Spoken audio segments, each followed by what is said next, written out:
In this chapter, whenever we says air, he wants to say that moist air means. In this chapter, whenever a question is used and he uses the word air, air means moist air. Moist air consists of dry air plus water vapor, and water vapor, that too in superheated state. Superheated state, why it is in superheated state, I will be explaining further.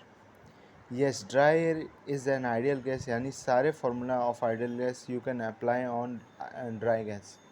Also, water vapor is also an ideal gas. Water vapor at superheated state, which is there in the air, you can apply ideal gas formula in water vapor, because it is also an ideal gas. So, as we have studied, combination of two ideal gas is also an ideal gas. So that's why the atmospheric air, which is moist air, is also an ideal gas.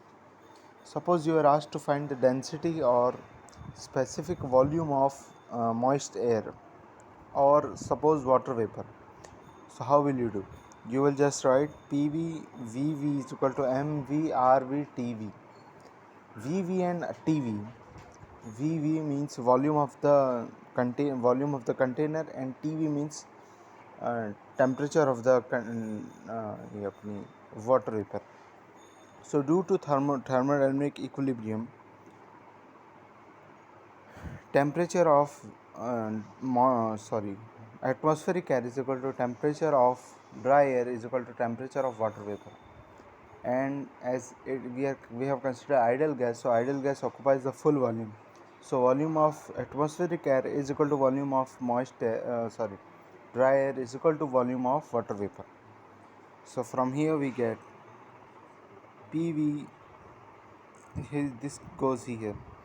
So rho V is equal to PV upon RVT, and RV is equal to 8314 by 18, because it is water H2. At a given partial pressure of water and dBT, we can find density of water vapor at given dBT. Okay. Air, which means moist air, can also be considered ideal gas. It is a mixture of two ideal gases.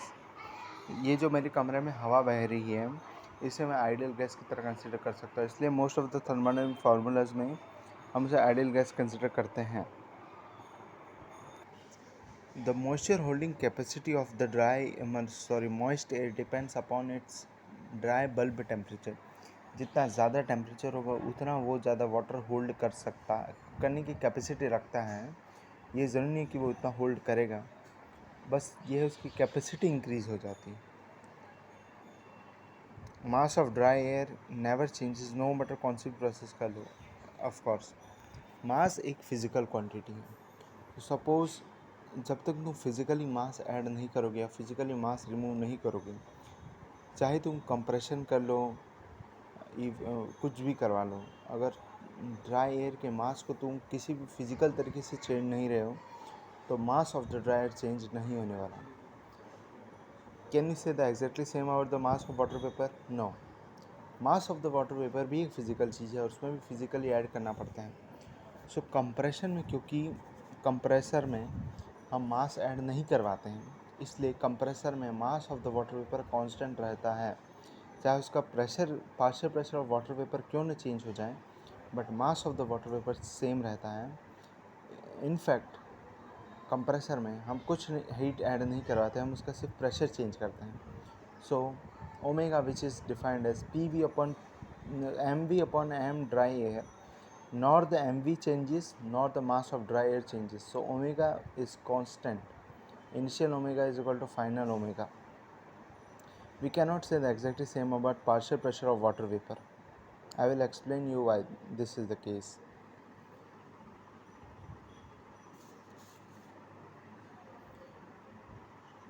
Now suppose we are taking one sample of air and we समझ लो दो stream को mix नहीं कर रहे हैं, हम सिर्फ एक स्ट्रीम बह रही है, तो उसमें हम सब स्टडी कर रहे हैं, ह्यूमिडिफाई, डीह्यूमिडिफाई, कूलिंग, डू कूलिंग सब करवा के. तो मास ऑफ ड्राई एयर कभी चेंज नहीं होने वाला इन सब केसेस में, but mass of moist air change हो सकता है ह्यूमिडिफिकेशन, डीह्यूमिडिफिकेशन, इन सब में. दैट्स वाई और मास ऑफ मॉइस्ट एयर भी फिर चेंज होगा. 100 is equal to 98 plus 2. Suppose this becomes 3, so this becomes 101. That's how. So mass of moist air भी constant वैल्यू नहीं है, मास ऑफ वाटर वेपर भी constant वैल्यू नहीं है, मास ऑफ ड्राई एयर एक constant वैल्यू है. ये उन सारों 7 साइकोमेट्रिक प्रोसेस जैसे कि cooling, heating, humidification, dehumidification, cooling with humidification, cooling with dehumidification, किसी में भी चेंज नहीं होने वाला मास of dry air. Mass of water vapour change हो सकता है. Y water vapour is in super heated state. First reason है इसका इवेपोरेशन, क्योंकि इवेपोरेशन किसी भी टेम्परेचर पे हो सकता है. किसी भी टेम्परेचर पे इवेपोरेशन को करने के लिए कोई टेम्परेचर की ज़रूरत नहीं है. इवेपोरेशन का मीनिंग और इवेपोरेशन और बॉइलिंग में यही डिफरेंस है कि इवेपोरेशन में क्या होता है, अपर लेयर जो होती है वो किसी भी वाटर की, उसे जब लेटेंट हीट मिल जाती है तो वो उड़ लेता है. पर बॉइलिंग में ऐसा होता है कि हम हीट सप्लाई करवाते हैं ताकि सारी लेयर को एक साथ लेटेंट हीट मिले और सारी एक साथ उड़ने की कैपेबिलिटी रखे. तो इसलिए इवेपोरेशन में सिर्फ अपर लेयर जाती है. इसलिए when we boil the water even at 60 degree Celsius we can get vapours, but only at 100 degrees Celsius we get boiling.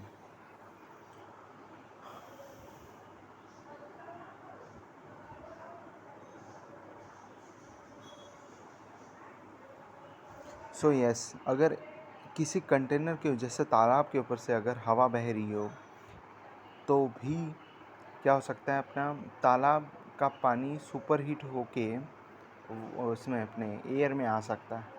चाहे एयर 35 डिग्री सेल्सियस की डीबीटी की हो, फिर भी एयर अपना कुछ लेटेंट हीट एनर्जी देगी वाटर को, और वाटर वो एनर्जी लेके अपनी लेटेंट हीट रीच करेगा और फेस चेंज करके गैस में मिक्स हो जाएगा. This is all due to evaporation and not due to boiling. Now I am defining 7 psychrometric terms. 7 psychrometric terms है कौन कौन सी. पहली बात, specific humidity, relative humidity, DBT, WBT, DPT, degree of saturation, enthalpy of the moist air. First of all, explaining what is specific humidity and what are the various name of specific humidity. Specific humidity को बोल सकते हैं हम absolute humidity, या फिर बोल सकते हैं humidity ratio. Remember, percentage of saturation को specific humidity नहीं बोलते. परसेंट ऑफ सैचुरेशन होता है डिग्री ऑफ सैचुरेशन. समझे? या so what are the things in this.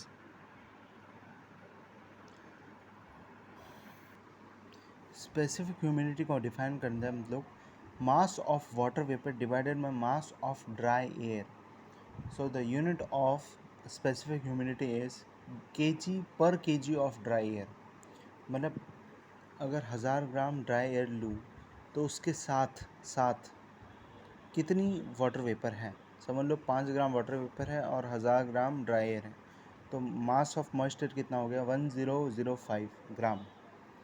सो मतलब 1000 kg अगर ड्राई एयर है तो उसके साथ, उसके अंदर नहीं, उसके साथ कितनी वाटर वेपर है. This is representing, omega is representing this. और ओमेगा कंप्रेशन में सेम रहता है, ह्यूमिडिफिकेशन डिह्यूमिडिफिकेशन इन सब में चेंज होता है, सेंसिबल हीटिंग सेंसिबल कूलिंग में भी सेम रहता है. जब तक physically mass of water vapour और सबसे पहले if there is a question and suppose if the total pressure is changing, total pressure of moisture is changing, so do not go by the formula of omega of that partial pressure formula. Go by this mass formula because mass formula is absolute. So first try to find answer from this mass formula. इस मास के फॉर्मूले से answer try करने की find करने की try करो, और फिर मास of water vapour upon mass of dry air, इसका एक और फार्मूला है 0.622 PV upon PT minus PV, where PV represent partial pressure of water vapor, PT represent total pressure of moist air. इसका एक और फॉर्मूला है density of water vapour upon density of dry air. where A represents dry air.